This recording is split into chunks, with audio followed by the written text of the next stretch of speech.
ఓం శాంతి. జానకి దాది ఎలా ఉండేవారు? దాదీతో ఉన్నప్పుడు ఎలాంటి అనుభవాలు నేను పొందాను? ఏమేం నేర్చుకున్నాను? ఇలా చాలా చక్కటి విషయాలు దాది ఎలా ధారణ చేసేవారు? మురళీలో పాయింట్‌ని ఎలా డిస్కస్ చేసేవారు? ఎలా విచార సాగరమంతనం చేసేవారు? దాది గురించి బాబా ఏమనేవారు? దాది దాన్ని ఎలా అప్లై చేశారు? సో, వినేద్దామా? జయంతి దీది చెప్తున్నారు కదా! 2 విషయాలు. ఒకటి, మిమ్మల్ని మీరు ఆత్మగా భావించండి. రెండవది, ఆ పరంపిత పరమాత్మను స్మరించండి. ఒకవేళ మన ఆలోచనలు ఈ 2 విషయాల ఆధారంగా సాగితే ఇక జీవితంలో మార్పు ఖాయం. అంతేకాకుండా ఈ ప్రపంచం యొక్క పరివర్తన కూడా ఈ 2 విషయాల ఆధారంగానే సాధ్యమని నేను భావిస్తున్నాను. అవును, నేను కూడా ఇదే చెప్తాను. నిజానికి దాది జానకిని నేను 8 ఏళ్ల వయసు నుండే చూస్తున్నాను. నాకు 8 ఏళ్ల వయసు ఉన్నప్పటి నుండి నేను దాదిని చూస్తున్నాను. నాకు తెలుసు, కొంతకాలం తర్వాత నేను నా తల్లిదండ్రులతో కలిసి లండన్ వెళ్ళినప్పుడు దాది నుండి ప్రతి నెల ఒక ఉత్తరం తప్పకుండా వచ్చేది. బంధువుల నుండి ఉత్తరాలు ఎప్పుడైనా వచ్చేవేమో కానీ దాది నుండి మాత్రం క్రమం తప్పకుండా ప్రతి నెల మా అమ్మగారైన రజనీ దీదీ దగ్గరికి లండన్కి ఉత్తరం వస్తూనే ఉండేది. ఆ ఉత్తరాలలో దాది ఇచ్చే క్లాసుల యొక్క సారం ఉండేది. అప్పట్లో ఒక ఇందిరా బెహన్ ఉండేవారు.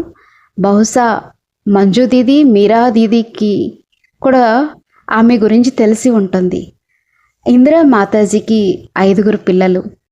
ఆమె తన ఇంట్లోనే ఉండేవారు. కానీ ఆమె దాదీని ఇలా అడిగేవారు, దాదీ, నేను ఏం సేవ చేయాలి? ఇంటిని చూసుకోవాలి, 5 పిల్లల్ని సంరక్షించాలి, అలాగే అత్తగారిని కూడా చూసుకోవాలి. మరి నేను ఏ సమయంలో ఏం సేవ చేయగలను అని. ఎందుకంటే జ్ఞానం మరియు యోగం పట్ల ఆమెకి చాలా గొప్ప భావన ఉండేది. సేవ చేయాలనే తపన మనసులో బలంగా ఉండేది.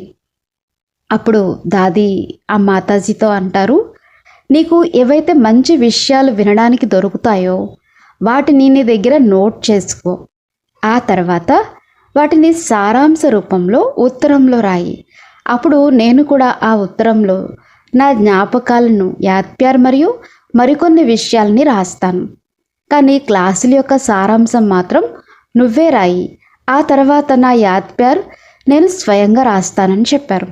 ఆ విధంగా కేవలం లండన్ సేవ మాత్రమే కాదు, ఒక సోదరి కంబోడియాలో ఉండేవారు, కొందరు సోదరిమణులు హ్యాంకాగ్లో, మరికొందరు అమెరికాలో కూడా ఉండేవారు. బ్రహ్మకుమారి సంస్థ ప్రపంచవ్యాప్తంగా విస్తరించడానికి ఆధారం ఏంటో తెలుసా? దాది గారి క్లాసులే మరియు ఇందిరా మాతాజీ చేసిన సేవ. ఎందుకంటే ప్రతిరోజు రాత్రిపూట ఆమెకు ఒక నియమం ఉండేది. ఈ వారం వీరికి ఉత్తరం రాయాలి, వచ్చే వారం వారికి రాయాలి అని. అలా ఆఫ్రికాతో సహా మొత్తం 4-5 ఖండాలకు ఆ ఉత్తరాలు వెళ్తూ ఉండేవి. ప్రకృతి నియమం ప్రకారం ఆ మాత ద్వారానే జ్ఞాన బీజం అనేక ప్రాంతాల్లో పడింది. అందుకే ఈరోజు బాబా సెంటర్లు 120 దేశాలలో ఉన్నాయి. అయితే ఆ క్లాసుల ప్రత్యేకత ఏమిటి? క్లాసుల్లో కూడా ఆత్మ, పరమాత్మ మరియు కర్మ సిద్ధాంతం గురించిన విషయాలే ఉండేవి. కానీ బుద్ధిలో మార్పు రావడానికి ఆధారం జ్ఞానమే. దానిని పూర్వజన్మల పుణ్యమని కూడా అనవచ్చు. ఏ ఆత్మలైతే నిజమైన మనసుతో పరమాత్మ అన్వేషణలో తమ శ్వాసను, సమయాన్ని గడిపేస్తారో అటువంటి సమయం వచ్చినప్పుడు వారికి పరమాత్మ జ్ఞానం లభిస్తుంది.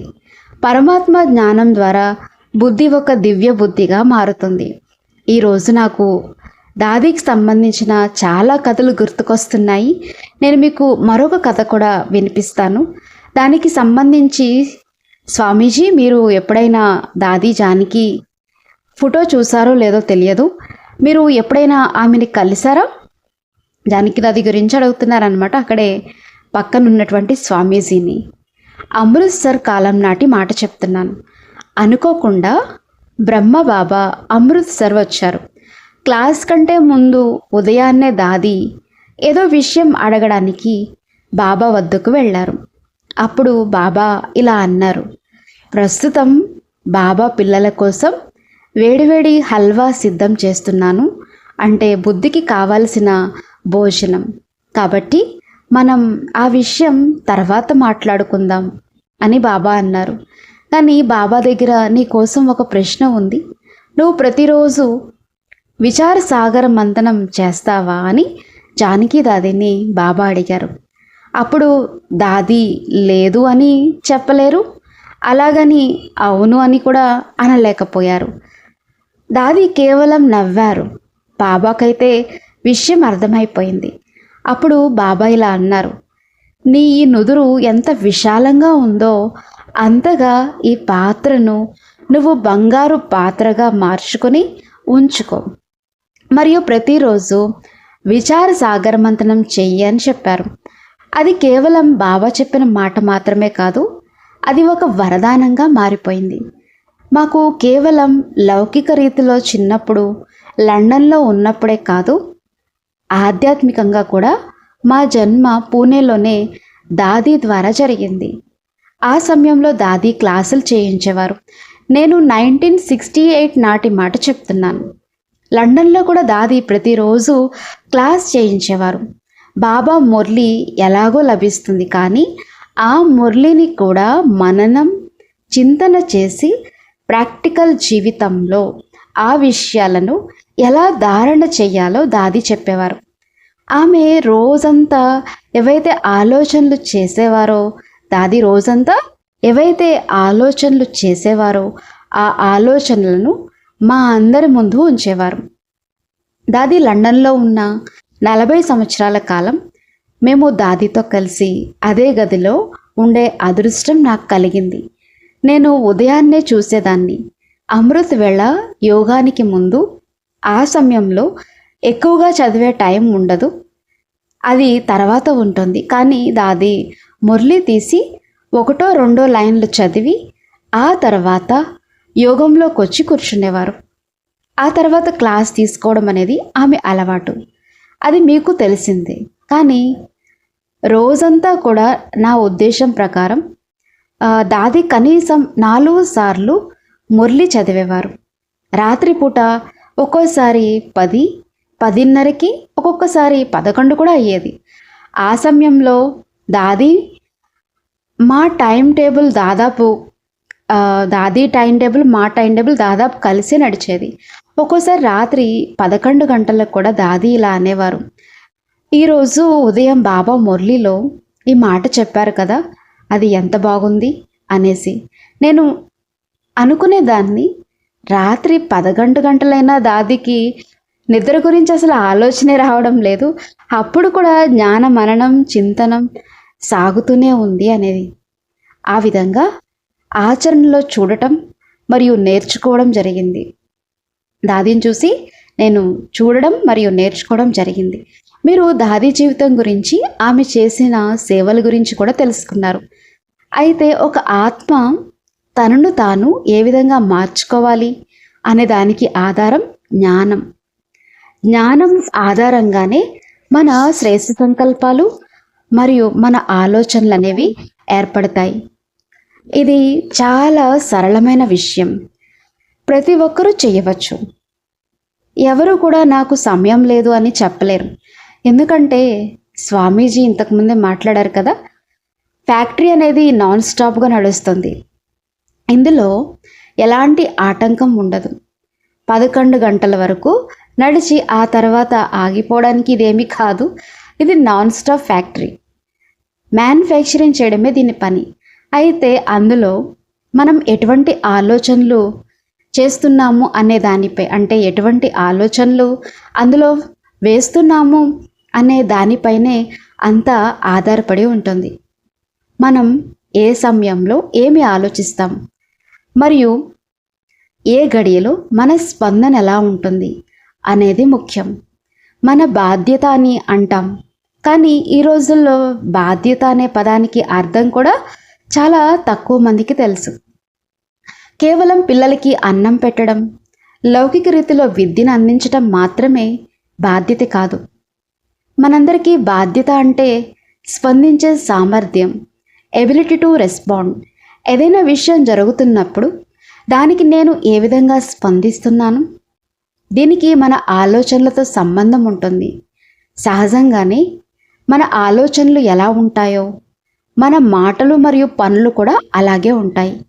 ఒకవేళ మన ఆలోచనలు జ్ఞానయుక్తంగా సాగుతుంటే ఆ జ్ఞాన సాగరాన్ని మనం మననం చేస్తూ ఉంటే అప్పుడు ప్రతి క్షణం మనం సరైన రీతిలోనే ఉంటాం.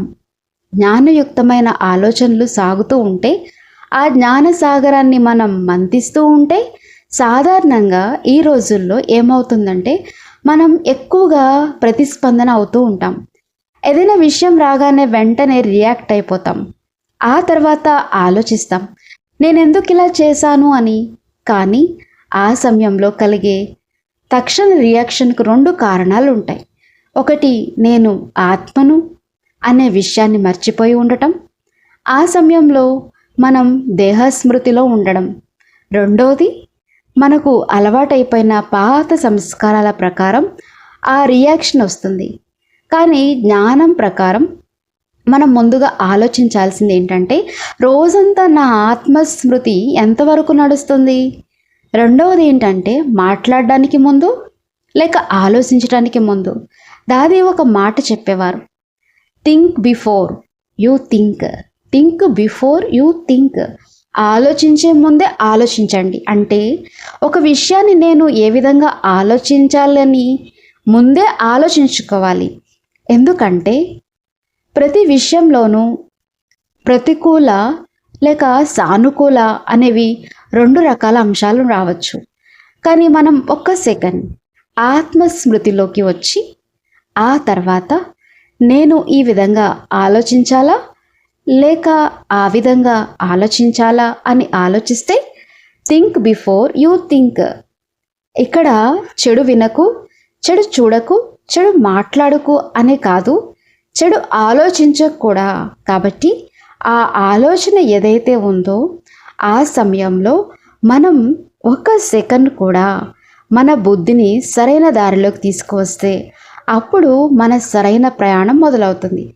ఏమవుతుందంటే మనం ప్రతిస్పందన అయినప్పుడు వచ్చే సంకల్పాలు చాలా వరకు నెగిటివ్గా ఉంటాయి. ఎందుకంటే ఇది కలియుగం, ఇక్కడ నెగిటివిటీ ప్రభావం ఎక్కువగా ఉంటుంది. కాబట్టి మన రియాక్షన్ కూడా ఆ నెగిటివిటీతో కూడే ఉంటుంది. కలియుగంలో మనకు అటువంటి అలవాటే ఏర్పడింది. కానీ నేను ఆత్మను, ఈశ్వరీయ సంతానాన్ని, నేను ఏ విధంగా ఆలోచించాలి అని ఒక్క సెకండ్ ఆగి ఆలోచించాలి. ఎందుకంటే ఒక్కసారి తప్పుడు ఆలోచన మొదలైతే ఆ బండి చాలా వేగంగా వెళ్ళిపోతుంది. ఇక అది ఆగదు. ఆ తర్వాత మళ్ళీ కష్టపడి బుద్ధిని సరైన దారిలోకి తీసుకురావాల్సి ఉంటుంది. కాబట్టి మనం ఒక్క సెకండ్ కూడా పాస్ బటన్ నొక్కితే, ఒక్క సెకండ్ కోసమే కదా అని పాస్ బటన్ నొక్కితే మన బుద్ధిని చాలా చక్కగా సరైన దారిలోకి తీసుకుని రాగలుగుతాం. మరియు బుద్ధి మంచి ఆలోచనలో ఉంటే గమనించండి, కొన్ని పనులు ఎలా ఉంటాయంటే వాటిలో బుద్ధిని ఉపయోగించాల్సిన అవసరం ఉండదు. చేతులు కాళ్ళు వాటంతటవే ఆటోమేటిక్గా పనిచేస్తాయి.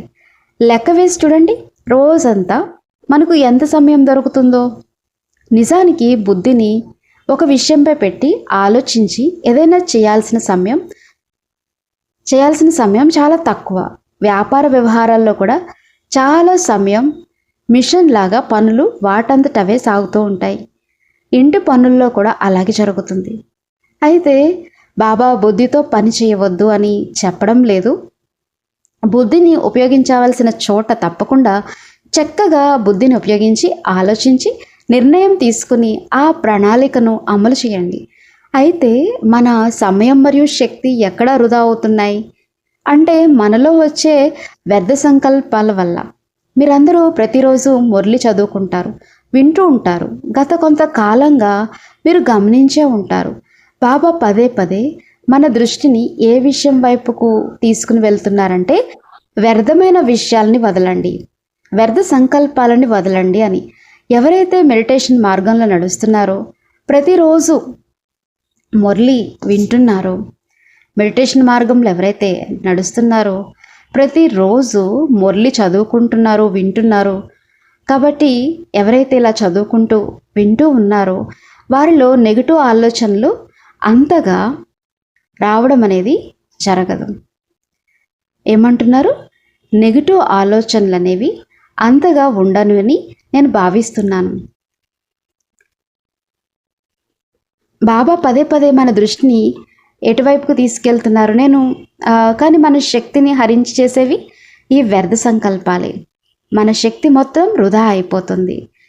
కాబట్టి వ్యర్థ సంకల్పాలు అనేవి పక్కన పెట్టేసేయండి. వాటి నుండి మనం పైకి ఎదగాలి. తర్వాత మెట్టు ఏంటంటే లౌకిక విషయాలు. వాటికంటే ఉన్నతమైనవి కేవలం పాజిటివ్ ఆలోచనలే కాదు, ప్యూర్ థాట్స్, పవిత్రమైన ఆలోచనలు, శుభ సంకల్పాలు, ఆ పైన శ్రేష్టమైన ఆలోచనలు ఉండాలి. అందుకే జ్ఞానంలోని కొన్ని విషయాలను మనం ప్రతిరోజు ఉదయాన్నే విని మురళి నుండి ఒకటో, రెండో లేక మూడో విషయాల్ని ఏదైనా తీసుకోండి. బుద్ధికి వేరే పని లేనప్పుడు, అంటే చేతులు కాళ్ళు పని చేస్తున్నప్పుడు లేక ప్రశాంతంగా కూర్చున్నప్పుడు ఆ విషయాలపై శుభ ఆలోచనలు అనేవి చేయండి. బాబా మనకు జ్ఞానంలోని చాలా అందమైన విషయాల్ని వినిపించారు. మన బుద్ధిలో ఆ జ్ఞానం ఎంతగా నడుస్తూ ఉంటుందో అప్పుడు నోటి నుండి కూడా అవే మాటలు వస్తాయి.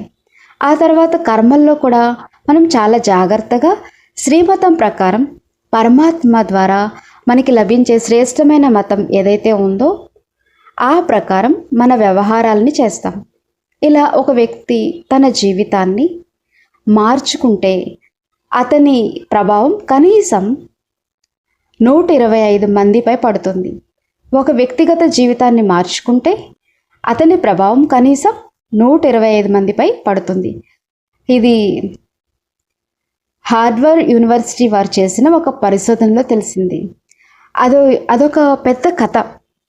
అది ఇప్పుడు నేనేం చెప్పడం లేదు, కానీ ఒక వ్యక్తి ప్రభావం తప్పకుండా 125 మంది వరకు చేరుతుంది. మరి స్వామీజీ లాంటి వారు లేక ఇక్కడ ఉన్న ఇతర సోదరుల వంటి వారి ప్రభావం కేవలం 125 మంది పైనే కాదు, వేల మరియు లక్షల మంది వరకు చేరుతుంది. కాబట్టి ఒక వ్యక్తిలో వచ్చే మార్పు వల్ల కూడా మీరు ఆలోచించండి. ఒకవేళ 125 మంది లేక వేల లక్షల మందిలో మార్పు వస్తుంటే ఇక ఈ ప్రపంచాన్ని మార్చడం పెద్ద విషయమేమీ కాదు. అవును, భగవంతుడు సర్వశక్తివంతుడు, కాబట్టి ఆయన అంతా తనంతట తానుగా కూడా చేయగలడు. కానీ ఈ ప్రపంచం తయారైంది మనుష్య ఆత్మల కోసం, దాని సుఖాన్ని అనుభవించటం కోసం. చీకటి నిండిన రాత్రి తప్పకుండా పూర్తయిపోతుంది, మరియు పగలు అంటే సత్యుగ సమయం తప్పకుండా రాబోతుంది. దానికోసం మనల్ని మనం సిద్ధం చేసుకోవాలి. మన జీవితం ఎంతగా మారుతుందో ఇతర ఆత్మలపై కూడా తప్పకుండా అంత ప్రభావం పడుతుంది. అయితే మెజారిటీ మార్పు ఎప్పుడు వస్తుందంటే ముందుగా ఒక శక్తివంతమైన మైనారిటీలో మార్పు వచ్చినప్పుడు మాత్రమే. ప్రపంచంలో ఏవైనా మంచి విషయాలు జరిగాయంటే దానికి కారణం ఒక వ్యక్తి చేసే సంకల్పం. ఆ మాటను 10-20 మంది వింటారు. అలా ఒక క్రిటికల్ మాస్, అంటే మార్పుకి అవసరమైన కనీస సంఖ్య తయారైపోతుంది. ఉదాహరణకు మీరు ఐస్ ట్రేలో నీళ్లు పోసి మంచుగడ్డ తయారు చేయడానికి పెడితే అది వెంటనే మొత్తం గడ్డ కట్టదు. అలాగని ఒక్కొక్కటిగా కూడా అవ్వదు. ఆ నీరు మంచుగా మారేటప్పుడు అక్కడక్కడ కొన్ని స్ఫటికాలు తయారవుతాయి. ఎప్పుడైతే కొన్ని స్ఫటికాలు తయారవుతాయో ఆ వెంటనే మొత్తం నీరు మంచుగడ్డలాగా మారిపోతుంది. బాబా కూడా మనకి ఇదే చెప్తున్నారు. ప్రపంచం ఎప్పుడు ఆలోచిస్తుంది, ఎప్పుడు అర్థం చేసుకుంటుంది, ఎప్పుడు మారుతుంది అని వేచి చూడకండి. ముందుగా నా బాధ్యత ప్రకారం నేను ఏం చేయాలో అది చేస్తాను. నా సంకల్పాలని శ్రేష్టంగా ఉంచుకొని నా బుద్ధిని చాలా జాగ్రత్తగా చూసుకోవాలి. ఎందుకంటే మనం మన బుద్ధి అనేటువంటి ఖజానాలో ఏమేమి దాచుకుంటున్నాము అనేది ముఖ్యం. బుద్ధి అనేది చాలా విలువైన చోటు. అది చాలా చిన్న ప్రదేశం కావచ్చు, కానీ ఎంతో అమూల్యమైనది. అందులో మనం రత్నాలని ఉంచుకుంటే మన జీవితం ఎంతో విలువైనదిగా మారుతుంది. కానీ ఒకవేళ మనం రాళ్లను ఉంచుకుంటే, కలియుగంలో మనుషుల పరిస్థితి ఇలానే తయారయ్యింది. బుద్ధిలో కేవలం దుఃఖాన్నిచ్చే విషయాల్ని పెట్టుకుంటారు. అప్పుడు మనం ఇతరులకి కూడా దుఃఖాన్ని ఇస్తూనే ఉంటాం. అలాంటప్పుడు ఈ జీవితం వల్ల ప్రయోజనం ఏంటి? కాబట్టి బుద్ధిలో రత్నాలను ఉంచుకోండి. మీ జీవితాన్ని మార్చుకోండి. అప్పుడు మిమ్మల్ని చూసి మీ సాంగత్యంలో ఉండడం వల్ల ఎందరో లాభాన్ని పొందుతారు. ప్రపంచంలోని ప్రజలు తమ జీవితాలను కొద్దిగా శ్రేష్టంగా మార్చుకున్న సత్యుగం తప్పకుండా త్వరలోనే వస్తుంది. అయితే దానికి ముందు మనల్ని మనం సిద్ధం చేసుకోవాలి. మన ఆలోచనలు, మన మాటలు, మన కర్మలు, ఈ మూడింట్లోనూ పవిత్రత, శ్రేష్టత ఉండాలి. మనం ఎంతగా మన అంతరాత్మను శుద్ధి చేసుకుంటామో అంతగా మనం పరమాత్మకు దగ్గరవుతాం. ఈ మార్పు అనేది బయట నుండి వచ్చేది కాదు, ఇది మన లోపల నుండే రావాలి. మనం మన బుద్ధిని జ్ఞానంతో నింపుకుంటే అప్పుడు మన జీవితం ఒక ఉదాహరణగా మారుతుంది. మిమ్మల్ని చూసి 10 మంది మారేలాగా మీ జీవితం ఉండాలి. ఇదే నిజమైన సేవ. కాబట్టి ఈరోజే మనం ఒక సంకల్పం చేద్దాం. మన బుద్ధిలో కేవలం శ్రేష్టమైన విషయాల్ని ఉంచుకుందాం. ఓం శాంతి.